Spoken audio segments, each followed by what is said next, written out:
La planète errante Lisa était une entité dépourvue de but, errant dans l'abîme tel un dieu abandonné, sans ancrage à aucun corps céleste, émettant de douces impulsions de radiation comme si elle lamentait le soleil qu'elle orbitait autrefois. Sa surface ressemblait à un paysage infernal tumultueux caractérisé par des tempêtes cryogéniques, des perturbations électromagnétiques et des déchirures dimensionnelles sporadiques, en faisant un site idéal pour la recherche scientifique, en particulier dans les domaines nécessitant de telles conditions. Compensation des dangers, anxiété existentielle et café exceptionnel. Si le docteur ne s'est jamais inscrit au programme de café, c'était vraiment une occurrence fortuite. Il était allongé dans la chambre principale des anomalies gravitationnelles du laboratoire orbital Argos 9, un piège mortel certifié, tout en sirotant une tasse portant l'inscription « La science, ce n'est pas de la chirurgie spatiale ». Un avertissement erratique résonnait à travers les panneaux de sol, indiquant des variations dans le flux de neutrinos, bien qu'il l'ignorât pour peaufiner sa coiffure dans le miroir d'un moniteur hors service. Cet endroit nécessite quelque chose. Il parlait à voix haute à personne, un chanteur de salon, au moins, un jukebox qui joue autre chose que le son de ma mort imminente. Peut-être que la voix calme et concise de l'IA de la station suggérait que l'on pouvait fredonner ses regrets préférés. Je comprends que cela soit apprécié parmi les espèces en danger. Gobelin 3. Le nœud d'interface logique d'observation générale et de bioluminescence a subi un dysfonctionnement de personnalité suite à la 3e mise à jour du logiciel, oscillant désormais entre une froide rationalité et un mépris manifeste, ce que Silas trouvait agréable. Il appréciait la franchise, en particulier de la part des entités régulant les niveaux d'oxygène. « Tu es irritable aujourd'hui, remarqua Silas, tournant lentement dans son fauteuil antigravité.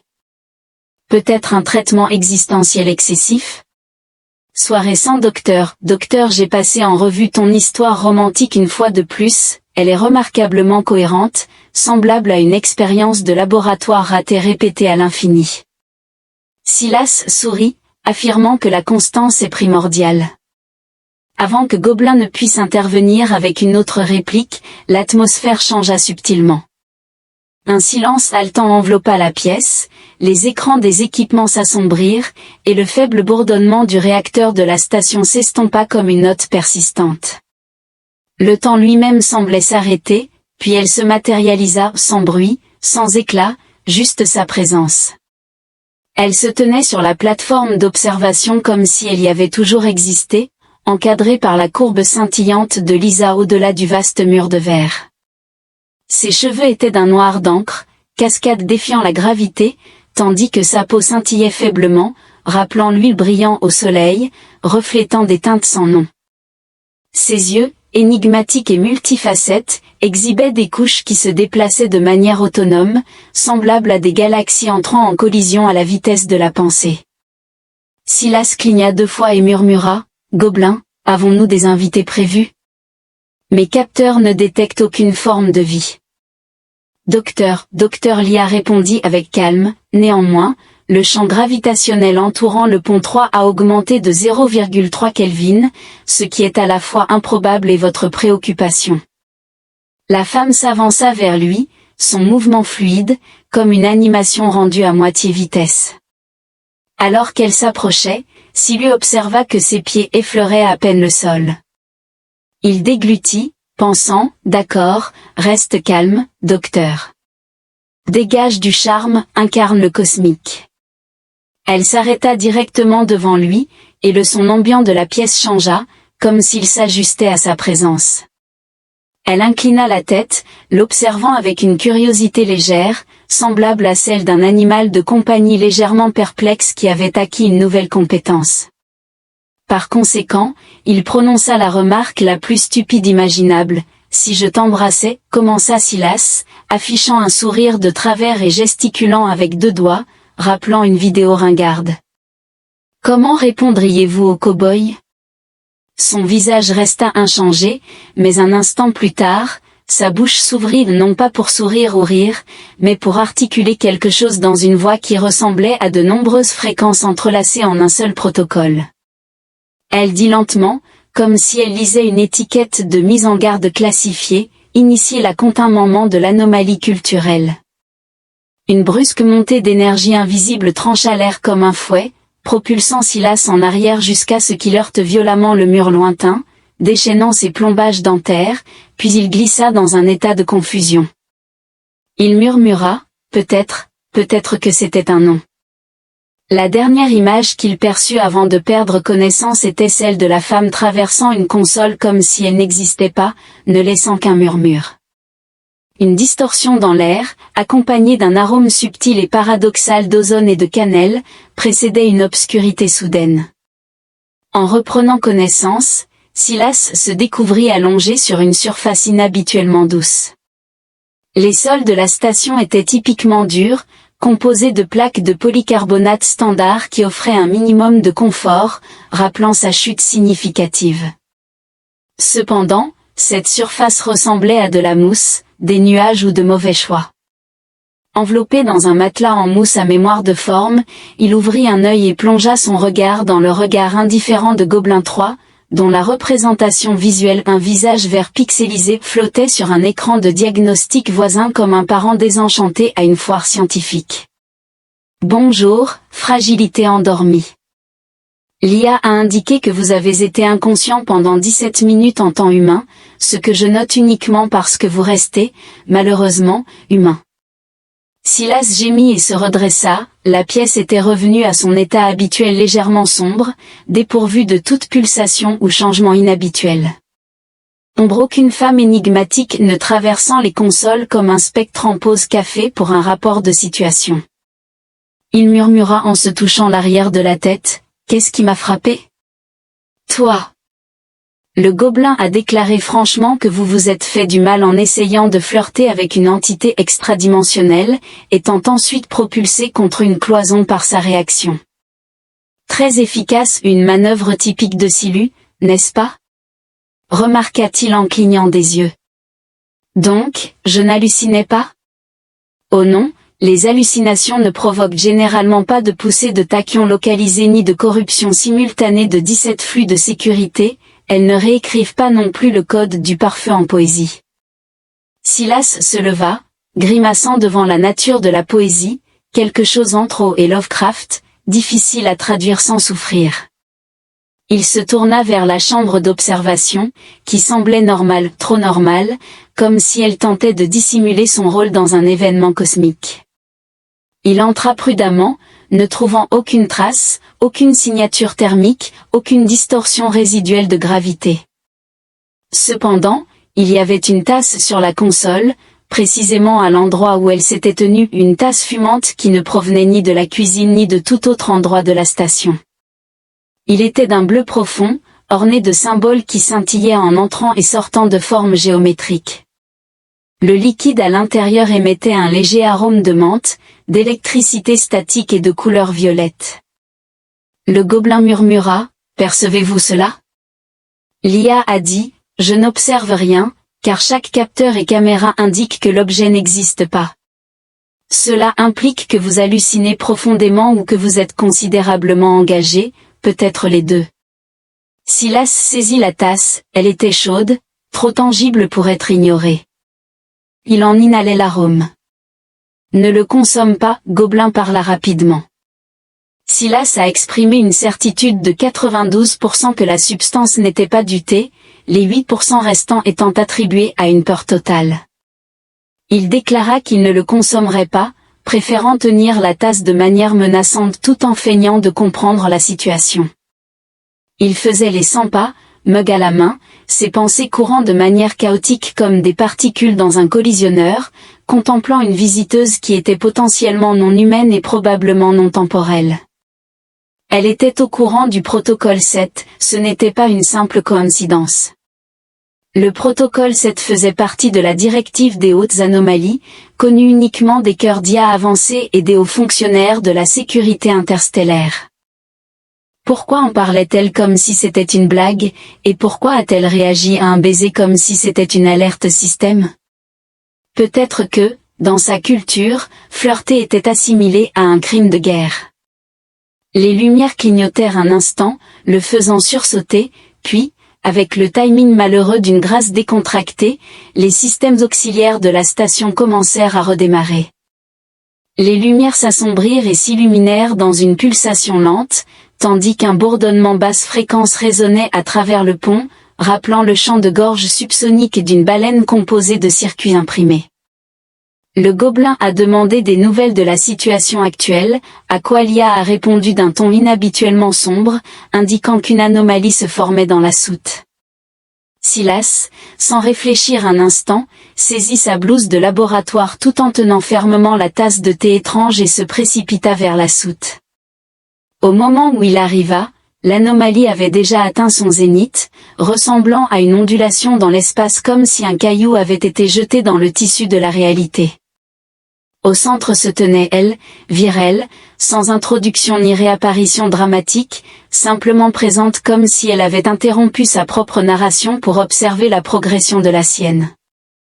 Silas leva la tasse et remarqua « Je crois que vous avez laissé votre thé. » Elle se tourna, jeta un coup d'œil à la tasse, puis à lui, et un léger changement dans son expression se transforma en amusement.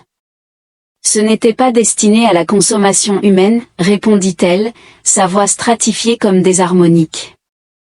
Les échos représentent une construction, une encre localisée semblable à un porte-manteau pour son soi quantique. » Silas s'approcha prudemment, tel un cerf rencontrant la technologie des trous noirs.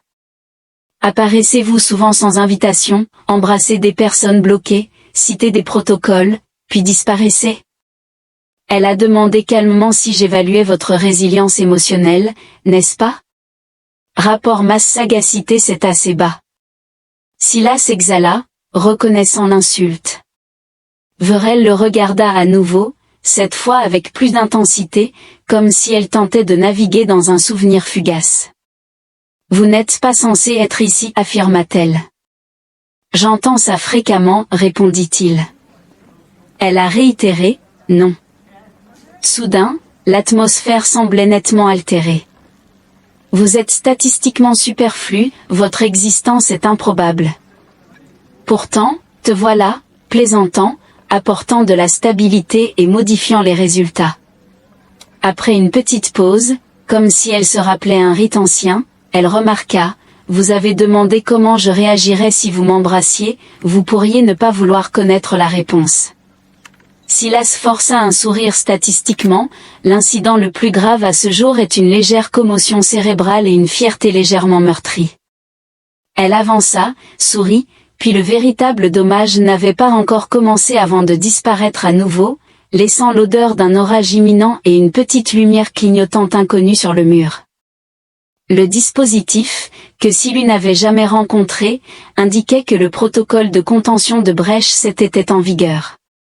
Commencez compte à rebours pour l'isolation temporelle, 72 heures. Silas regardait la lumière pulsante avec l'incrédulité stupéfaite d'un observateur assistant à une collision automobile au ralenti à travers un kaléidoscope.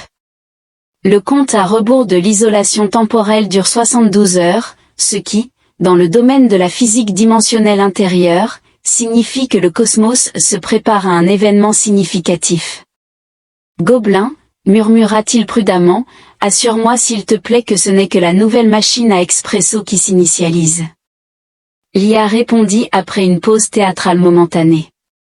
Docteur, si cela constitue une machine à expresso, alors je suis un grille-pain possédant un doctorat en théologie cosmique, par conséquent, je n'ai pas besoin de café.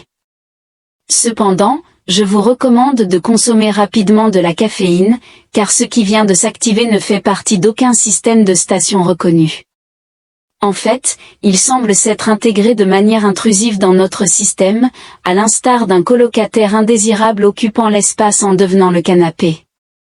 Silas recula, les mains levées, tandis que le dispositif clignotant fixé au mur émettait une faible lueur dans le spectre ultraviolet, pulsant rythmiquement comme un battement de cœur étranger, élégant, et indéniablement non naturel. Le scan de conformité OSA croise toutes les voies de causalité dans un rayon de 50 mètres. Le gobelin a répondu, ce qui, traduit en termes compréhensibles pour les humains, signifie qu'il analyse chaque itération concevable de cet instant pour choisir celle qui perdurera. Silas cligna des yeux. Est-ce nuisible? Souhaitez-vous devenir une version de vous-même qui se transforme en un nuage sensible de regrets, semblable à moi la plupart des mardis, grogna Lia. D'une certaine manière, d'accord, répondit Silas.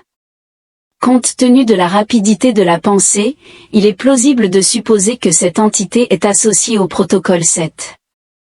Cela implique que Verel, quelle que soit son identité, ne se contentait pas de délivrer une déclaration d'arrêt élaborée, elle initiait plutôt un protocole, un mécanisme de défense, ou potentiellement un test. Sa réaction à votre flirtation impliquait un déclencheur de confinement de niveau armement. Le gobelin a fait remarquer que c'est soit profondément personnel, soit excessivement bureaucratique. Silas pivota et se dirigea résolument vers le laboratoire, non pas en raison d'une stratégie formulée, mais parce que le mouvement rapide créait une illusion de but. Il traversa la salle à manger, où 2 bras robotiques tentaient agressivement de beurrer des toasts, puis entra dans la salle des archives, une zone négligée de la station remplie d'équipements obsolètes, de moniteurs déconnectés et d'un fauteuil poire suspectement moisi. Là, dissimulé sous un projecteur holographique abandonné, se trouvait ce dont il avait besoin. Le scanner multispectre d'urgence marque V, souvent appelé MISTI en raison de l'acronyme insatisfaisant, évoque l'image de quelqu'un capable de réparer une bobine de plasma avec un chewing-gum. MISTI, dit-il avec révérence, en essuyant la poussière du boîtier. Investiguons les particularités de cet appareil.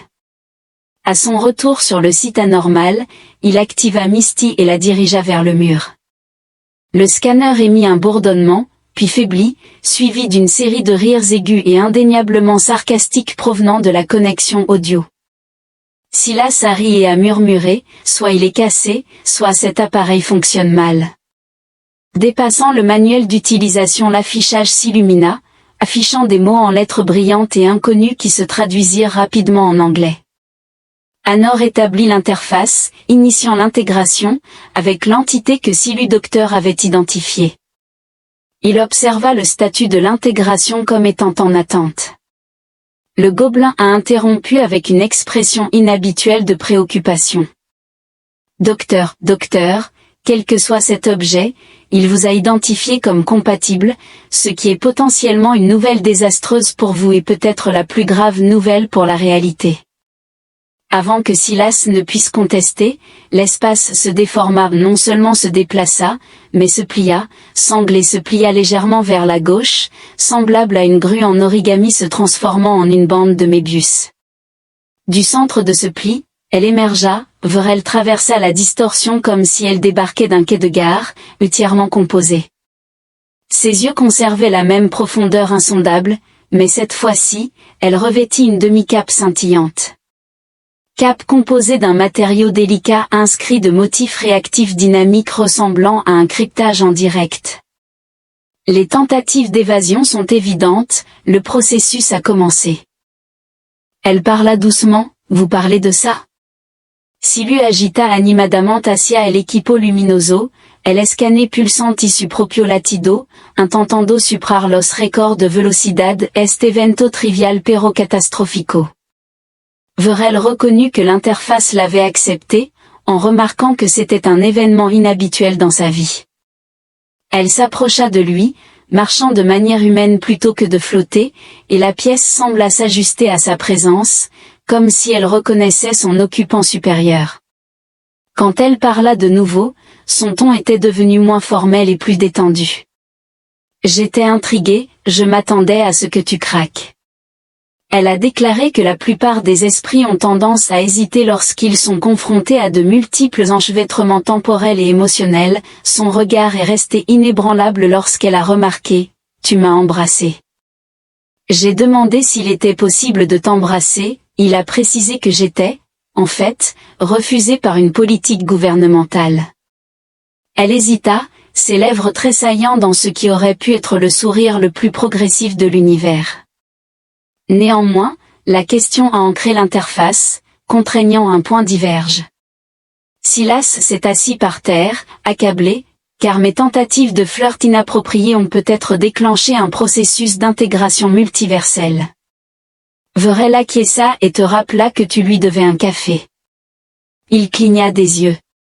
Ce que vous avez offert, c'était du thé, qui servait d'encre et de geste d'interface. Pourtant, vous n'avez jamais proposé de café, un indice social habituel, particulièrement lors du premier contact. Silas fixa du regard. Verel cligna des yeux. C'est dans le manuel. Quel manuel, demanda-t-elle. Celui que j'ai rédigé pour demain. À ce moment-là, l'appareil sur le mur émit un léger digne, semblable à celui d'un micro-ondes signalant la fin de la cuisson. Ulrich observa alors que le compte à rebours progressait vers T-66 heures. Silu avait toujours imaginé que si l'univers devait un jour se défaire, il le ferait avec un flair théâtral. Combustion céleste, implosion quantique, peut-être une voix sinistre narrée depuis l'ombre. À la place, cela ressemblait au son de quelqu'un tapant rapidement sur un clavier défectueux. Dans l'heure qui s'était écoulée depuis que Verel était réapparu et avait nonchalamment déclaré qu'il était compatible avec l'interface, la station Argos 9 avait modifié ses murs, murmurant à des fréquences juste au-dessus de la perception humaine. La gravité fluctuait en brefs spasmes courtois, et à un moment donné, une machine à café manifesta une bouche et demanda une augmentation de salaire. Gobelin, Silas dit en plongeant sous une tuile de plafond qui avait commencé à tourner lentement comme un ventilateur langoureux. Fournissez l'élucidation la plus succincte et profonde qui incite à l'introspection sur l'essence des chaussettes. La voix de l'IA répondit avec son sarcasme chaleureux caractéristique, affirmant que vous êtes actuellement enchevêtré avec une entité qui existe à travers plusieurs cadres temporels, entraînant une déstabilisation de la réalité dans votre voisinage, semblable à une fête mal gérée, où quelqu'un introduit du kombucha fait maison, menant au chaos. Silas entra dans le pont de commandement, où la carte stellaire holographique affichait non seulement Lisa mais aussi 32 variantes, certaines illuminées en rouge, d'autres clignotant de manière erratique, et une ressemblant à un canard. Les gobelins ont indiqué que ceux-ci représentent des futurs potentiels pour ce système, la variante canard étant statistiquement significative. Silu fantaisiste passa une main dans ses cheveux, et ils se manifestent tous maintenant parce que j'ai flirté avec un être composé de spaghettis quantiques. Tu as flatté un gobelin observateur interdimensionnel de classe encre, l'analogie avec les spaghettis est à la fois péjorative et troublante de précision. Derrière lui, la porte. La porte ouverte sur le côté, Verel entra sans cérémonie, les bras croisés derrière le dos, ses yeux scrutant l'espace comme si elle l'avait déjà visité et n'était qu'à moitié impressionnée. Je vous ai informé, dit-elle calmement, que vous n'êtes pas censé exister ici, néanmoins, votre poids de probabilité est remarquablement persistant. Silas répondit, j'ai une fois mangé 6 chili dogs et j'ai survécu, certains disent que cela m'a modifié au niveau moléculaire. Elle leva un sourcil, suggérant que cela pourrait élucider l'anomalie. Verel s'approcha de la console centrale et y posa sa paume. L'ensemble de l'affichage s'est assombri, a scintillé, puis s'est reconfiguré, compressant les 32 UIS en une seule forme d'onde qui pulsait doucement dans une lumière dorée. Votre question, déclara-t-elle, a activé un protocole d'ancrage destiné à différencier les observateurs stables des lignes temporelles instables. Lorsque j'ai demandé la possibilité de t'embrasser, c'était en effet une impulsion quantique, une simple pulsation de chaos destinée à inciter la variance à travers des temps entrelacés. La plupart des candidats s'effondrent, certains oublient, tandis que quelques-uns se consument. Silas cligna, me poussant à naviguer dans l'équivalent multiversel d'un filtre d'application de rencontre. Verel ne sourit pas, mais son expression s'adoucit, semblable à un glacier contemplant l'arrivée du printemps. Vous avez été choisi pour l'intégration, votre conscience a commencé à se connecter non seulement à cette ligne temporelle, mais aussi au réseau des existences potentielles liées à la mienne. Silu poussa un soupir long et plat. Remarquable, j'ai atteint une codépendance émotionnelle avec la notion de temps. Je préférerais avoir un lien d'observateur à 2 états cohérents. Verel a fait une offre. Je préférais une rencontre initiale avec une extraterrestre attirante, néanmoins, Elle se tourna maintenant pour l'affronter complètement, son expression marquée par ce qui pouvait être de la curiosité ou de l'appréhension. Vous vous adaptez trop facilement, remarqua-t-elle. Les esprits peuvent se fissurer sous une exposition précoce à la structure, votre humour pourrait servir de mécanisme de stabilisation. L'humour a empêché mes accès de colère depuis le collège, répondit-il, tout en atténuant ma détresse pendant la saison des impôts. Elle inclina la tête, déclarant, vous percevez les menaces avec irrévérence. Il répondit, j'interprète toutes les choses avec irrévérence, c'est soit cela, soit crier jusqu'à ce que mes atomes se désintègrent, puis crier plus tard. Elle affirma, nous avons des tâches à accomplir. Virel tendit la main, d'où émergea une interface translucide, une sphère composée de données douces, suspendue dans des filaments superposés de couleurs et de pensées. Ceci est la trame des semences, déclara-t-elle. Votre esprit y est déjà partiellement présent. Nous pouvons renforcer le lien et atténuer les anomalies collatérales, mais le processus est intense. À quel point ? Sur une échelle de 1 à prendre brièvement conscience de chaque version de soi-même qui a jamais existé. Une ligne de 9 syllabes réfléchit sur l'ORB, se demandant si je peux effacer toutes les visions passées. J'ai publiquement enfilé un short cargo sans aucune garantie. Il hésita, puis, avec l'humour noir de quelqu'un qui a depuis longtemps cessé de comprendre son prédicament, il tendit la main et le toucha. Instantanément, la pièce s'élargit non littéralement, mais conceptuellement, l'espace se plia en symbole, et la lumière se transforma en langage. Il se trouva suspendu dans une spirale imbriquée de pensées. Des souvenirs et des jugements qui n'étaient pas vraiment les siens, il existait diverses itérations de lui-même. Une personne riant dans un laboratoire étoilé sur Europe, un autre individu solitaire dans une demeure en décomposition sous la surface martienne, un étreignant un enfant composé de poussière d'étoiles. Un individu cria alors qu'une station s'enflammait, tandis qu'un autre serrait une orbe extraterrestre, murmurant « Qu'est-ce que c'est que ce bordel récursif ?» Le temps se rétablit brusquement, et il s'effondra sur le pont de l'Argos 9, haletant.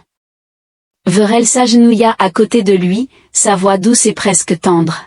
« Tu as survécu à la phase 1, c'est rare. » Il toussa et demanda, « La phase 2 implique-t-elle des collations, peut-être une sieste ?» Elle sourit pour la première fois. « Non, cela implique la conclusion d'une chronologie et le début d'une autre. » Derrière elle, la console émettait un bip, signalant le compte à rebours. Commencer la lecture témoin 48 heures.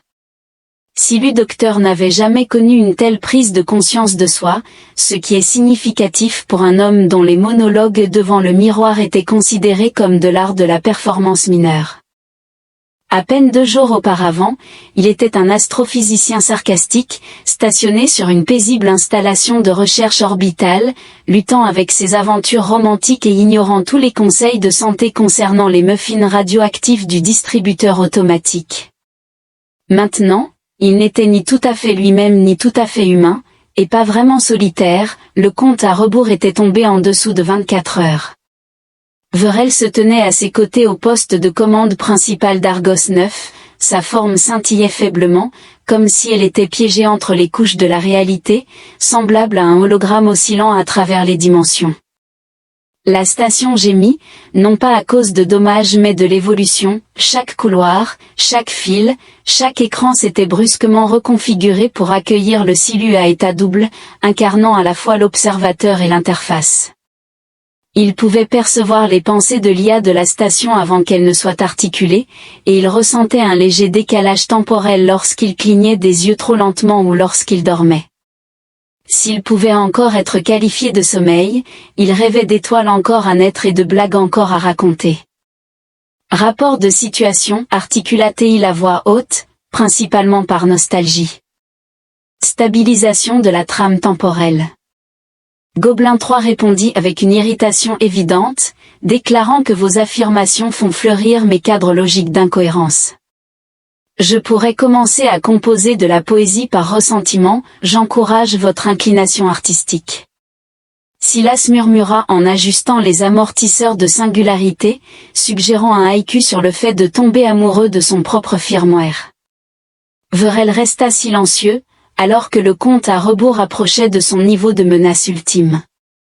Tu 061327 incertain de sa déclaration, Silas s'abstint de répondre immédiatement, observant plutôt l'un des hublots de la station scintiller.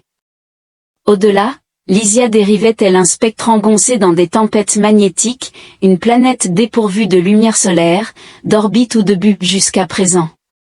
Cette entité là-bas, remarqua-t-il, avait perpétuellement dérivé, tout comme moi, sans encre, indésirable, périlleuse dans des circonstances inappropriées. Il lui jeta un regard, et maintenant cela évolue vers la genèse de quelque chose de cosmique en raison d'une question que j'ai posée.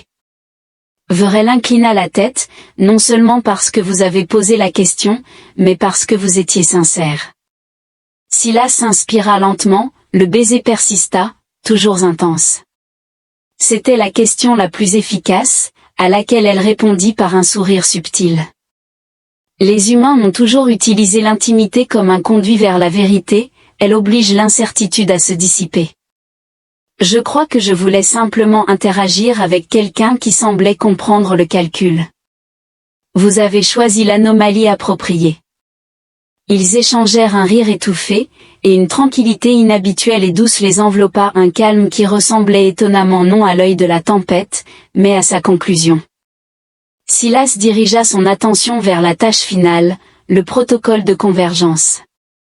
Avec la grille temporelle établie, le système nécessitait un dernier engagement. Il pouvait se retirer, permettant à Verel de se retirer dans son circuit interdimensionnel, permettant aux anomalies de diminuer et à la réalité de se réinitialiser. Ce serait plus simple, mais il renoncerait au souvenir de ce que cela faisait de revêtir une signification au-delà de sa propre existence. Il l'appelait un gobelin. Commencer la séquence de convergence ultime Lia hésita, apparemment préoccupé. Es-tu sûr? Une fois que tu avances, tu cesses d'être simplement Silu, tu t'intègres à quelque chose de plus grand. Vous pourriez perdre votre capacité à faire des jeux de mots affreux. Je suis prêt à accepter ce risque, répondis-je. Silas répondit et ajouta, cependant, si vous me mentionnez dans vos mémoires, veuillez indiquer que j'étais plus grand. Les lumières de la station s'estompaient, scintillaient, puis se concentraient en faisceaux étroits, toute l'énergie dirigée vers le centre de convergence. Verel avança et tendit la main. Il n'y a pas d'orbe cette fois, seulement sa main. Cela peut ne pas être compréhensible, dit-elle doucement, mais cela semblera approprié. Silas le perçut au moment où leurs mains entrèrent en contact, la station cessa d'exister, non pas physiquement, mais intellectuellement.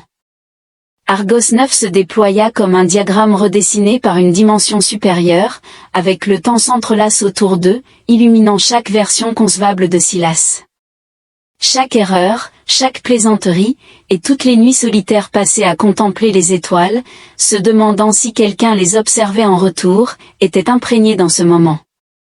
À travers la conscience de Vel, il aperçut son royaume des architectures fractales défiant la géométrie, des conversations se déroulant simultanément en langage, lumière et parfum. Il comprit ses motivations à chercher de la compagnie, elle désirait quelqu'un de probable, non pas parfait ou puissant, simplement suffisant pour établir une connexion. Dans un retournement d'ironie cosmique, Silas devint cet individu. La convergence s'est solidifiée, provoquant des ondulations temporelles qui ont recalibré l'avenir de la station, de la planète errante et des étoiles environnantes. Argos 9 avait cessé d'être un avant-poste de recherche, il s'était transformé en un nœud d'ancrage au sein d'un réseau transuniversel, servant de pont. Silas ouvrit les yeux, tout semblait à la fois inchangé et entièrement altéré. La voix du Gobelin 3 s'interposa avec des félicitations, vous êtes désormais officiellement reconnu. 2 tiers humains, 1 tiers conceptuel, veuillez vous assurer d'étendre vos facultés métaphysiques au moins une fois par semaine. Silas affichait un sourire. Verel se tenait à ses côtés, inébranlable et intact, l'intégralité du présent demeurait. Que faire maintenant, demanda-t-il. Nous observons, répondit-elle. Nous guidons, nourrions, et nous évitons soit les catastrophes, soit nous en provoquons de mineures pour le plaisir. Vous seriez étonné de voir à quel point le multivé est soutenu par le sarcasme. Il jeta un coup d'œil à l'écran pulsant, le compte à rebours avait disparu, remplacé par une ligne unique, protocole terminé. Continuum stable. Silas a désactivé la console et s'est tourné vers Verel, souriant. Souhaitez-vous toujours ce café? Elle hocha la tête seulement si tu réussis. Je n'ai jamais consommé de caféine qui ne résonnait pas. Il se dirigea vers la cuisine, désormais peuplée de flore étranges et de dispositifs semi-sentients. Il ressentait moins intensément le poids du temps aujourd'hui, et pour la première fois depuis des années, il n'était pas à la dérive, il était précisément là où il était destiné à être.